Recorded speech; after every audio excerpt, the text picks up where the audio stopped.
Hello everyone, welcome back to another episode of r/slash Tales from Tech Support. In today's episode, the Executive Board's Projector, or the World Seen from Above. My first job, 75 employees, 55 printers.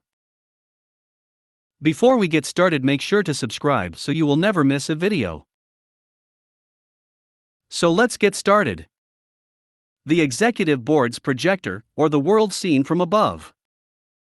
Per request, this is a follow-up on yesterday's tale where I described the weird experience that was my first job out of college, as internal support at a corporate headquarters where luxury, terrible IT practices, and cloak and dagger intrigue and turf wars were tightly intertwined. I recommend reading that part first to get an idea of what kind of HQ we're talking about. I'm obviously not much of a hero in this story, as it takes place in a room where it's not my place to speak. Company name is fictional. That day everyone put on their best suits. It was the big quarterly executive board meeting. I had set up the projector and set up the PowerPoint I'd been told they needed to see the day prior, so that all they'd need to do was push a button to peruse it. There was a flurry of activity in the main boardroom where such events took place. Staff were arranging stacks of glossy paper, moving in fresh flowers, baskets of fresh fruits that nobody would touch. Water and crystal glasses at hand, silverware and some buckets of fine champagne a few feet away in case they decided there was something to celebrate. The room is swept for bugs by security. Imagine a large projector on one of the off-screen walls, and picture a room like this. For me it should be just another day. Meeting begins, all the top brass is there plus a few special guests sitting on the board, including a key ex-political leader who is sitting on this board for reasons I can't fathom. About 3/4 of an hour in, my phone rings and it's the emergency line. Why have an emergency line at all? Like everything else in this office, it's prestigious to have something others don't, even if it's just another number to call IT. /u/Bytewave, Newsprint HQ at Bytewave speaking. President Secretary, good morning. IT is required with due haste in the Windsor boardroom. Oh, projector issues. I hurry to the gates where I'm waved through. Nobody acknowledges my presence except the IT VP who eyebrows at the projector to explain my task. The sole empty chair is near it, and I quickly get to the only thing I'm really doing in this story, resetting a projector. Let's file unhappy executives under direst of circumstances to justify it.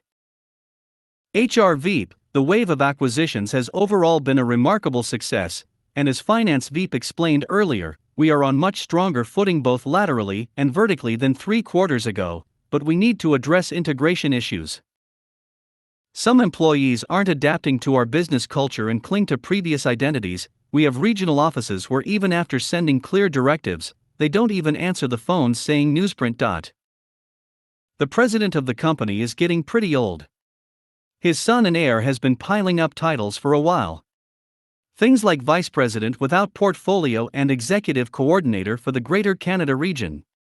I was unaware there was such a thing as a Greater Canada region, until I learned this referred to including certain operations they had in Michigan, so just so you know, Michigan is now officially a disputed border area. Anyhow, we'll call him the Dauphin. He's in his mid to late 30s. It's pretty clear Daddy is letting him run this meeting as he sits back comfortably at the other end of the table. The Dauphin, well, that's going to end now. We bought these people, they're ours now. What's written on their paychecks? Newsprint. So they're going to extend their hand, smile, and say they work for Newsprint whenever anyone asks, or we'll replace them. For key staff, sit them down with HR and make sure they get the message. Several people immediately proceed to knuckle the table repeatedly in strangely enthusiastic support. The projector is back up, the IT VP gives me more eyebrowed instructions for stay and operate it. I don't get another glance at for the rest of the meeting. I might as well have resold my suit as an invisibility cloak on eBay. HR VP, yes, that's the best game plan. There are also morale issues regarding the standardization of pay scales, contract lengths, and miscellaneous benefits. Some staff have wrongly been led to believe by their previous employers that we were guaranteeing previous employment conditions, which we have for the duration of certain contracts, but it wasn't desirable to do so for permanent employees. In our past core holdings, there are also morale fears related to the possibility of further reductions of force, even though they are generally unwarranted. Legal veep. We made it clear to our partners throughout the acquisition process that streamlining costs and eliminating redundancies across the piece was a core operational goal here. If previous management misinformed their workers intentionally, I'll need hard evidence that could be actionable. We never did sweetheart deals, and we can hardly start now if we want to keep the momentum this got us. The Dauphin, same deal. Rotate scrubs where necessary where this is impacting productivity, and sit down key players until this smooths over. People are always afraid of change, but they also always get used to it, otherwise they'll eventually have to move on. If any issues like this poses operational risks on any floor, bring it up to me, and we'll figure out who we parachute into micro and babysit. My head is spinning. I've been sitting there for 5 minutes only, and there's 2 hours left of this. They are creatively outbidding each other in business jargon, but they all fundamentally agree. Cut conditions as planned. If anyone is trouble, sacrifice them. People worried about the security of their livelihoods? Why don't we surplus a few more? Mercifully, they eventually start wanting to look at pie charts about how much money this creative strategy is making them, so they turn towards the projector, and I can distract myself with guessing when to press next on a PowerPoint presentation. There are no instructions forthcoming since we've established my invisibility and all. In addition to their disregard for acquired employees and former employees alike, as they discuss growth strategies, they go on to show disdain for customers and business partners alike. The ex-political leader in the room listens and occasionally nods, not contributing anything substantial or showing even the vaguest hint of concern at any of it. To think that had I been old enough at the time, I wanted to vote for this guy. While I can't type nor remember every word spoken in that meeting, these parts stuck to me the most and helped shape my view of corporations and the role they should play in our societies. Eventually they run out of slides and varia and, ignoring the carefully arranged food all over the table, the president hits the intercom to his secretary. "President, we're about to wrap it up, we're going to need real food in here." And then staff came in to take away the glossy paper, open the champagne, and whoever was on retainer to handle food gets busy. I get a small nod from the IT VP and eyebrows for "you may go now." And that was the only time I got to sit on a corporate board meeting. The Dauphin has now been for about a decade the CEO of newsprint, an old behemoth in decline that is still hard at work missing the digital revolution. My first job, 75 employees, 55 printers? This is an old story, not from my current workplace where frontline could have to argue to get a free pad of paper and pen, but from my former job where I started out as part of a 3-man team in-house IT at the HQ of a newspaper company, back when that line of work still got the bills paid. Fresh out of college, I would have been the classic PFY if I hadn't Accutained the hell out of the pimples years before. Technically I started as an intern, but it was a well-paid internship followed by a series of generous short contracts. I knew they were into printing, but that did not prepare me for the printer-to-worker ratio that stunned me as I walked in there. There was a formal print room with a couple of the most expensive super office printers I'd ever heard of at the time. These two had all the features necessary to print legal tender, and were not commercially available. There were the regular kind of printer pretty much everywhere. There was a corner to put one around the floor, and yet every secretary had their own in their offices too, and half the staff were secretaries. This wasn't a place with cubicles. All offices and boardrooms. Even the maintenance closet doubled as a relatively nice office.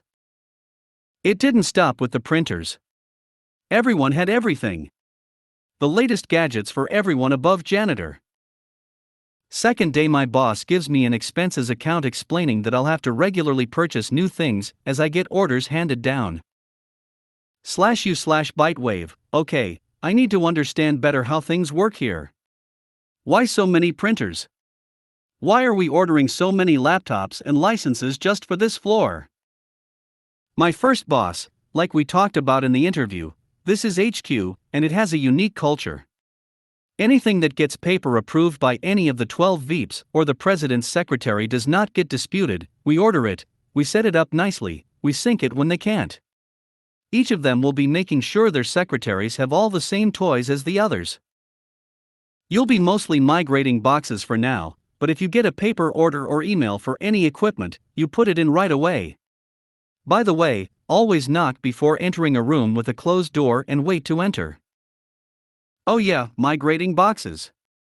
That's why they needed me to help out initially. Who the hell migrates all corporate boxes to a new version of Windows before SP1 is out? These guys. I've cloned more installs of Windows 2000 than I care to remember. They averaged 3 computers per head given the mountain of laptops. /u/bytewave, instructions received, but I'm still fuzzy on the why on earth would they need all this? My first boss, it's not about need. There are some turf wars you won't want to get involved in. You'll see justifications like confidential work, cannot be printed on general printers, sometimes none. They don't matter, just remember, immediately order anything if it's from a VP or the president's secretary as long as you get a paper trail and log everything. Aside from that, anytime anyone here calls you, stop cloning and go sync their PDA, unjam their printer, or whatever. Keep the pager on you, keep the server room locked tight, be on time, dress like this, and carefully ignore whatever isn't tech-related going on around here, and you'll do great. Any questions, come to me or call. I soon understood what he meant. I have no point of comparison, this being the only time I worked in a corporate headquarters, but it was all turf wars and appearances, which were greatly valued over effectiveness. They'd routinely order equipment they'd never use just because one VP had authorized it for her secretary, and now they all wanted one, and they all got one. That was what had caused the explosion in printers. Having your private printer locked in your office was a status symbol of sorts. There was a lady whose job was to ensure the huge office supplies room was stocked up with everything imaginable, and the cafeteria always full of everything. Anyone could take anything they wanted, nobody cared if you took supplies home, she'd restock. No time for breakfast before work? Fresh muffins, fruits and such all the time. There were open fridges and good coffee. There were a few other perks, I'll save the best for another story. The dress code and the level of chic was out of this world. They had a professional designer who came in bi-weekly to make sure everything was up to snuff, and she had a thing for pricey art and random furniture upgrades. Almost everyone had an official title so inflated that made it difficult to quickly understand the formal and informal hierarchies. The secretaries almost all looked like models, and there was a reason I was told to always knock before entering rooms. Rooms had names. Gutenberg Room, Mackenzie Suite, stuff like that. The president had a condo that he never used that was built as an extension of the floor, 1,400 square feet of top-value skyrise office space lost, in case he ever felt like spending the night. Access was tightly regulated, I only went in once in over 2 years, but I could tell millions were spent on it. There was champagne and truffles on the clock every time they brought something out, which was all the time. They had come into money for a series of acquisitions. Meanwhile, I kept hearing that in factories and floors they owned everywhere the conditions were terrible and staff retention was a big issue. But from the 39th floor in that tower, everyone was a kid in an open-bar candy store.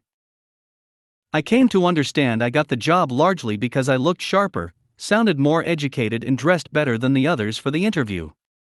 They assumed we could all do the technical work given the degrees, which was a dangerous assumption given I learned on the job half the things I had to do. At least, I did learn a ton there. I had a very colorful coworker who was admittedly a good teacher in retrospect. Having to support such a mishmash of constantly rolling luxury hardware with no standardization process whatsoever was interesting. And the only thing I could really say no to was please open the server room's door. I want admin on this laptop. Yes, ma'am. And then I'd be removing Comet Cursor the following week. We all have to start somewhere. I could definitely have done a lot worse, at least I had a taste of corporate luxury. All of Bytewave's tales on TFTS.